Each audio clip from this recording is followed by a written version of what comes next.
I'm Diane Miller. I'm with Klein Construction. I have 30 years of experience.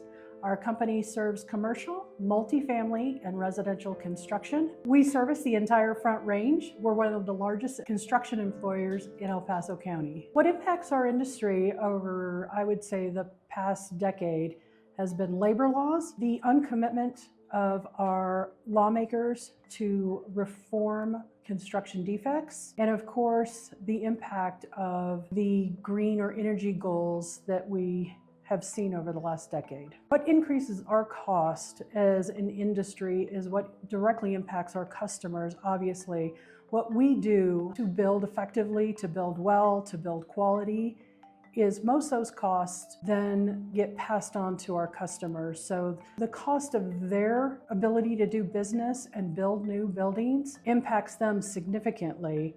And for us, it's really, our dilemma is how to balance that impact for our customers. Certainly our quality control and how we communicate with our subcontractors when it comes to meeting the requirements for the energy and green standards that are going to be taking effect in 2026. We have lots of conversations about what is available, how the current supply meets that criteria, and what the delay in the market may be should we have to wait for certain equipment or appliances for new projects. The impact is mostly felt in our residential projects. We do custom homes. As of January 2026, anything I build after that time frame specifically will look to our suppliers and educate our owners regarding the energy efficiency standards that now their in-home appliances must meet. When somebody has lived in a home for 20 years and you don't typically replace those appliances for,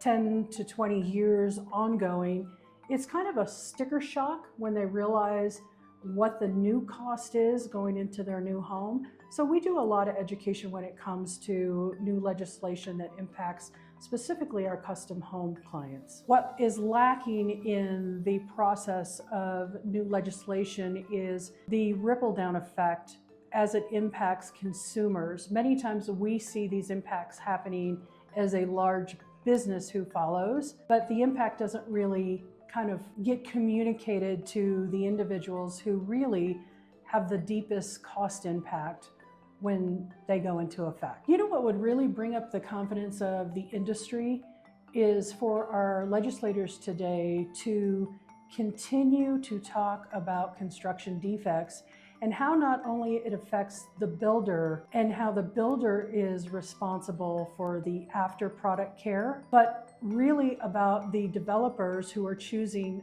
not to build, not only because of the upfront cost of construction defects and what might happen, but the downflow of the procedural burdens that they're placing on current legislation. Even though we believe as an industry, baby steps are being made to get there, more deliberate steps need to be made to understand how to preserve the rights of the developer and contractor when it comes to building new, affordable, for-sale homes for Colorado. It's important for individuals and businesses to engage in their community. Colorado has gone through significant legislative changes over the last couple of years that impact business, consumers, homeowners, parents. We all have a duty and responsibility to get engaged in our communities. I encourage you to reach out to your local chamber, join the Women's Chamber, be a part of our commitment to change.